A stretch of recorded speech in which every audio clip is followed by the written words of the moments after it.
Idaho. I also practice in Mount Vernon, Washington. My daughter, Brenda, is here at the Gerson Institute. And when I was in Mount Vernon, Washington, in my practice, I'm an extremity specialist in chiropractic. And this was back in the late 80s, early 90s. And my wife got notice of a seminar that Charlotte Gerson was doing up in Vancouver, BC. And it was a very interesting topic, and so we went and learned about how with using natural or organic food, they could really help people with various problems, diseases.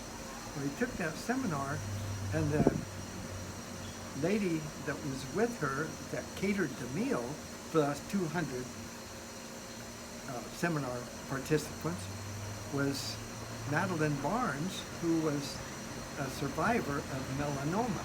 And she was so active and great. It was very impressive, not only to hear Charlotte Gerson herself with her reports, but also to see somebody there that actually had been through the treatment and was doing great. And so after that, anytime any friend or patient or relative even mentioned having cancer, my automatic thing was to refer them to Gerson.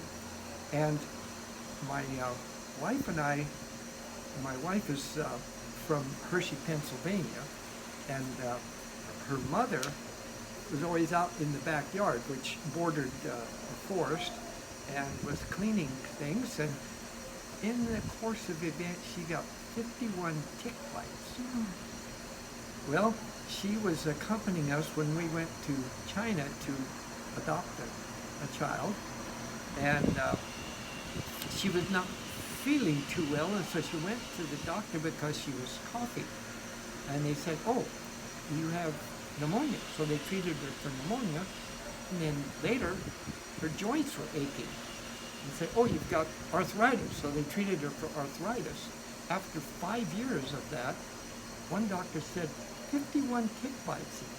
He said, "You might have Lyme's disease." And sure enough, that's what it was. But by then, it had progressed to where her body was fighting, because God has given us an incredible immune system. Her body was fighting it so much that the white blood cell count was suppressing the red blood cells and put her into leukemia. So my wife said, "Well, let's get her down to Gerson." And so that was in 2003. And so my wife's sister was with her for the first part, and then my wife came down for the last week or two. And every week, Mother's numbers improved. She was doing wonderfully. Well, while my wife was down here, my naturopath diagnosed me with prostate cancer. And so I went to the hospital and had the biopsy and all the tests and things. And so I did not want to do chemo or radiation, anything like that. So I called my wife, let her know what was going on, and she said, "Okay, send your report down here." And so I did. And at the end of December, when she came home, she brought the protocol for me to do. So she had learned how to prepare the meals, how to do the juicing. So she was my teacher on that, and hired a friend to come over and do the juicing, and started that in January of 2004. And every month I went in to my naturopath to have the test. In June, 6 months, he says, "You're clear." And I went back in July, and he says, "Cancer's totally gone. PSA numbers are back to normal, really good." And so I was very pleased with that. So that gave me a lot more enthusiasm about referring people. And so that was kind of the start of that. And a few years later, my wife's sister in Pennsylvania called and said, "Joanne, Bill is really bad off. Now, you know, when ladies get older, they like to lose weight. And she was working on that, but her husband wasn't trying to lose weight, and he was shriveling up and began looking just like a skeleton. And so they went in, he had a chest x-ray, and it was a big tumor there. And it turned out it was pancreatic cancer, had metastasized from the pancreas to the lung, the liver, and other places. And so I said, give them to Gerson as soon as you can, and they did. And they came down here, and now my wife's sister is quite a photographer, and she made this big book of the healing journey. And interesting, Dr. Cervantes was here, and I showed him the picture of Bill with him. Oh yes, he says, I remember him, and his voice especially. But they spent 2 weeks here and got doing better and continued to progress. And within a number of months, he was able to be back to skiing, kayaking, was there for his daughter's high school graduation. Wow. It was just amazing. And so when our daughter called and said that she had breast cancer, I said, okay, contact Gerson. And now, of course, this COVID thing has messed up a lot of things, and we weren't able to get her in right away. Now, I live in Idaho, and Brenda lives in Arizona, so my wife came down and worked with her at home, starting the Gerson therapy and the juicing and everything until she could get here. And so now, it's my privilege to be here for 2 weeks, to work with her and be her companion and observe it myself in firsthand. So it's been a very exciting and enlightening time to be here. And I'm so grateful, you know, that God has devised us, created us with immune system, and He made us to eat food, not chemicals. And so it just made so much sense. And so this has definitely been a delightful experience, and to see her progress. And so I like to give people hope and personal experience. When that was 2004, so that's been 17 years. Cancer-free. And yeah, cancer-free, doing great. Wow. And at 84, I'm still young and ambitious, and still taking care of patients and having a great time. Any questions?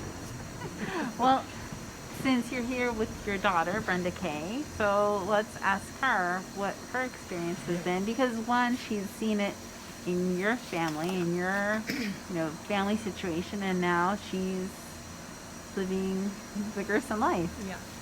So, well, I didn't think I'd be one of those people that ever get cancer, because I've been one of those very healthy people, bodybuilding, training people, and then get fat. Kind of done that, back and forth. But pretty much I'm healthy, and I've chosen a healthier lifestyle. And it was a shock that I had cancer in the first place. And then when I, of course, told Dad, the good thing for me is knowing, having a chiropractor father, knowing that there's other things. And that was my experience. You go to the doctors, which I don't go to often because I just wanted to be a healthy person. And, they just have a formula. They just have a protocol that they just send people through. And it's the way they're trained. It's what insurance does. It's not that they don't care or anything. It's just, if you have cancer, this is what we do. And since I shared with some of my friends, they have, told me their story about having cancer, and some of them, they have no idea. They find out they have cancer a week, a few days, a couple weeks later, they're having a surgery, radiation, chemo, and they're just put on this conveyor belt where this is what we do. Yeah. And those friends of mine had no idea there was something else. And that's the part that makes me sad, because there are other options. And I was so grateful that I had another option, and that I already knew about it, and I had, someone who had survived and thrived, and other family members. And so for me, that was, my choice is coming down here. Well, I mean, Dad said with COVID, we weren't sure. So I did have the surgery, but I told him I will not do chemo and I will not do radiation. And Joanne came down, because we didn't know if we'd be able to get in here. So I did start the protocol at home, and you feel better. You already get energy back eating this way. It's getting all the toxins out. You cut out all the, things you shouldn't be eating anyway. And so that's the first part, is you just start to feel better and have more energy. And so I was thankful for that. And then I sent, paperwork down here, and finally I got the email that says that I've accepted. And you need to have a companion come with you. And my daughter's the one that helps me. She's just been amazing. She's very organized. She helps me get all my, green juice, all that stuff ready to go every day. And she helps me with my juicing. And especially after I had the surgery, I couldn't do stuff for myself. So she's been just amazing. And she's who would have come with me, but she's a nursing mother. And this is very intensive down here. So she's coming next week to visit and be here for a couple of days, so she'll get to be here. But my companion got to be my dad. And that is just amazing, to be able to have a healthy 84-year-old father that gets to come and help me on my own journey. So it's been a great experience. And the doctors, when I went into the chemo doctor, because I said I'll go to the appointments, but I'm not doing it. They just tell you, well, this is how we do it. I said, well, do you test? No, once you have cancer, you have it in your blood, we just do so many treatments, and if you're clear at the end of X amount of treatments, then we monitor you, and then maybe we'll do more. But from the very beginning, there's no more testing or anything. You had cancer, and we just run you through this. And I was like, that just doesn't, I want a doctor that's personal, what's going on with me, what my body's doing. Yeah. It just was the weirdest thing to me. And I mean, like I said, I don't go to doctors a lot, so it was just very strange to me that the doctor wouldn't do my history and ask me questions and, what are you eating? Because I know eating has so much to do with our health. Being a previous personal trainer and bodybuilder, I know how you can sculpt the body with your food. It's so important. And putting poison into my body is just so counterintuitive, and there isn't that much more success rate of people, living by doing those things. So I went home in tears, feeling like he's like, well, if you don't do this, you're going to die. I mean, that's how you feel, But I had already made up my mind that I didn't want to. If I was dying, I didn't want to die that way. Yeah. I wanted to die the healthiest way possible if that's what's happening. But I believed I could live, and I would live. So I'm in the process, obviously, but I have more energy and feel better and lost weight, of course. But you eat so much food, you're never hungry. You're having juices, and you're eating all these healthy foods, so you're not feeling unfed. In fact, it's down here. It's a lot of food. It's a lot of food. So I'm grateful that I knew an option, and after doing even more research, because then as soon as you're a patient, you're like, okay, well, what's all this cancer stuff? You just start, researching everything, and I'm sad that our government doesn't give people a chance to know more alternatives, that they just have this system that they force you into. And that's one reason I wanted to share my journey, because you can't just wait till the end of the story when you have the victory. And I just decided to share it along the way, and if anybody's life can be helped from what I'm experiencing, that's what I want to do. That's what life's about. Well, it's inspiring to see not just the companion, but sometimes people come to the clinic after they've tried everything. And what it's so encouraging is that you were from the get-go saying, I think I'm going to try this. And it's interesting how you said that you're never hungry, because we've heard people say, well, I'm going to be hungry just eating fruits and vegetables. So you're pretty much saying you're never hungry.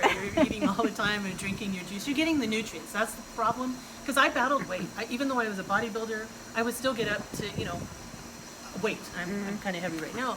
and that up and down, I'm sure, was a contributing factor to the cancer. But the fact that when you're dieting, a lot of times you are hungry. But the problem is you're not getting the nutrients you need.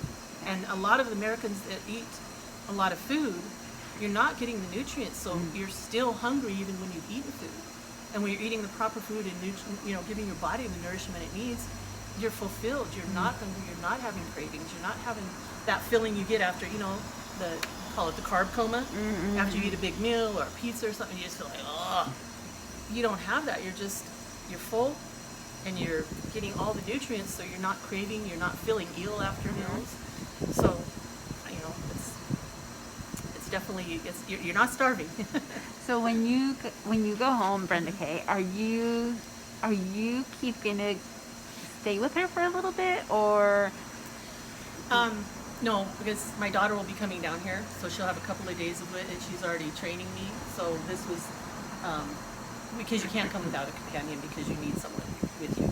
So what did you observe, Keith? I mean, as the companion, because we always tend to focus on the patients, which is, of course, what we need to do, but we stress having a companion because we think, well, it's an extra pair of eyes and ears and someone else to be learning. So since you already knew about Gerson before, what was your experience like coming here and pretty much living it firsthand at the clinic? Well, it was very rewarding to me to see the operation in action, how they prepare, and of course, having done it at home, it wasn't new, but it gave me the solidity of seeing what they do and how they do it and why they do it, and it just made so much sense that with disease usually being a result of toxicity or deficiency of minerals, vitamins, etc., to flood the system with nutrients and flush out the toxins made so much sense. And some of my patients that I've talked to mention the coffee enema. They go, oh, I don't want that. Well, I wasn't going to do that either, but it is very effective. It helps to detox the liver and clean things out, and that is a very important part. And in my personal life, I read the scriptures, and that gives me 15 minutes of uninterrupted time to have my morning devotional. And so I find it a refreshing time, both physically, mentally, emotionally, and spiritually. And I didn't finish about doctors. Oh, that was the other thing. So coming down here and having Dr. Alvarez and Dr. Cervantes, I love them. They're what I expect in a doctor. They're very personable. They want to find out about all your history, all the things, because it factors in. And they're A1 care. It is about me, and they tailor fit, and they do blood work. And so because I'm not eating meat, I can tend to be a little anemic. So they adjust it, give me more spinach and quinoa and cranberry juice, things that are naturally going to help bring that balance to me. And they do. That's what a doctor should do. Not just say, okay, you're sick. Here's what you do. This is what we do for everybody. So to me, I'm getting the care that I was looking for, getting the care that I believe you should have. And I love Dr. Cervantes and Dr. Alvarez. I'm sure. I mean, I get to continue with the doctor's referrals, but I feel like I have new friends as well as doctors. You're going to be stuck with them for a long time because when you go home, they'll want to have consults with you, and you'll send in blood work, and they'll keep modifying your protocol. Yes. Because a lot of times people think, oh, it's cookie cutter, everyone gets 13 juices and this, and I'm glad that you mentioned the whole, they go into your history and they set up a protocol specifically for you. Just like if they were to set one up for your dad, it would be in tune for his body. So I love it because the basic principles are there, but then the things that you need to add or have taken away if you have a sensitivity, and that's what I'm really happy that I'm going home with that follow-up care, because when I didn't think I was going to get it come down here, I was going to do Gerson, but I was going to be just reading the book and doing what I could. So I'm very grateful that I have the follow-up, and I know that every month I'll be in touch with them and they'll tell me if I need to adjust anything, more supplements, less supplements, more juices, less, whatever it is. And so I'm excited about my future instead of fearful, and I think that's what cancer really the first thing is, that fear. And when you're making choices, if you make choices in fear, it's not great. So what would you advise someone? Say that you're talking to a friend or someone you know, and maybe like where you were a few months ago. What would you encourage them or suggest to them? If you're healthy and you eat crap in America, if you eat the SAD diet, which is the standard American diet, you're already unhealthy. So quit lying to yourself and start a new nutrition plan, even if you think you're healthy, because you're not. If you're eating that SAD diet, that's sad. And I'm telling you, because I was one of those nutritional people telling you these are the things you need to eat, because that's what the science said. So, if you're healthy, think about that. When you find out you have cancer, well, if you don't have faith, I feel bad for you. I'm thankful for God. But to take a breath and look, do some research. Because if you've already had cancer, by the time you get diagnosed, you've had it for a little while. You're most likely not going to die tomorrow. So even though the doctors are like, come on, let's do this right now, do a little research. Find out what your options are. And definitely, get some faith and have some prayer, but really get some knowledge, because we're lied to a lot in America. Pharmaceutical companies, food supply companies, they're there to make money. They're not there for us to be healthy. And they are the ones that advertise everything on TV. And they're the ones that tell you need to drink milk and that you need to, have all these things. It's someone is making money behind it. It is not for your health. So take the time, do your research. When you have the diagnosis, have your freak out, have your cry, punch something, get angry, but then get educated. And call Gerson. Yeah. Well, to end the video, you mentioned faith and how that's been really important. So for both of you and your families, make sure I have both of you here, but how has faith been a part of this decision, and how has faith supported you in this? Because when Keith was talking about his daily devotional, and you were mentioning prayer, I think a lot of times folks don't really associate or think that they can do this on their own, but how has faith been a part of this decision, and how you're going to move on from here? Well, I have an awesome father, and one of the things he told me when I was 18, 19, pretty young, he probably said it even before that, but when I really started hearing it, he said, there's two things that are going to determine the kind of person you're going to be: the books you read and the people you associate with. And when he was telling me that, I was kind of a party girl. And not long after that, I started going back to church, choosing better friends, and reading lots of books. I love to read. So every area of my life was, I have God to go back to. I have that moment. It's kind of like the binary system. Computers are 1 and 0. That's how we operate. And your life is love or fear. And without faith, I don't know anybody that has real love and that's very loving. You've got to have something, and I believe God is love, so you're in relationship with love. So to even have a diagnosis like this, and I've had other things happen in my life, but I had that faith that I knew that I could go.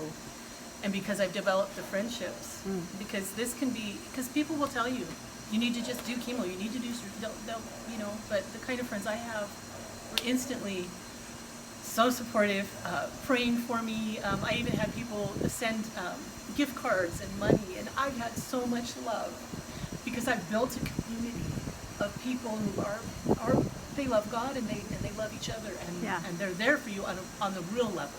Not just, oh, I'll just pray for you. They're there. And so thank you for all my friends out there. But yeah, I wouldn't be alive without faith in God. And I'm here every day that I have something that's upsetting or a fear that because fears come, you just get to make that choice. Am I going to walk in faith and love and take the next step? So, I mean, I don't know how people do it without it. I'm also really grateful that I have such a supportive husband. He has been amazing. When it comes to the finances of things, he's like, honey, we're going to work it out.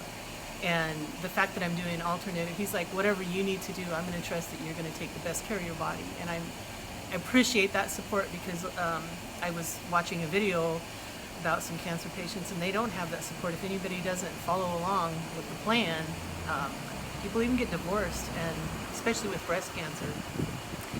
So I'm thankful for what I have. And if you don't have someone, there are do some research. There's some cancer support groups that are really helpful. My sister signed me up for one that they sent a box of stuff to me, and getting nice cards from strangers even is a blessing. So if you need people, reach out. Well, do you want to add anything, Keith, or? Well, I thought she very beautifully presented that. Yes. And I think that, of course, my relationship with God, we were created. We did not come from a believer's relationship. But, and like I say, that he has created us with what we call the law of homeostasis. The body is built to maintain itself in its environment, both externally and internally, and given the proper nutrients and exercise and those kinds of things, we can have a vibrant life. And I thank my father for, my father and mother both loved the Lord and raised me with those principles. And it's very special to me that the things I've gone through. Of course, in 80-some years, you have a lot of experience. From plane crashing when I was a jet engine mechanic in the Air Force in Japan, losing everything I had with fire and that. Just so many experiences that my faith in God, the relationship with the Lord Jesus Christ has been stabilizing and special, so that I've been able to maintain a calmness, a peace that some people just don't understand. And even now, it's just it's refreshing, it's exciting, and encouraging to see the progress in Brenda and the other people, and to know what's there. And like I say, with 80-some years of experience, I wouldn't want to try it without the Lord. Well, that's my personal experience.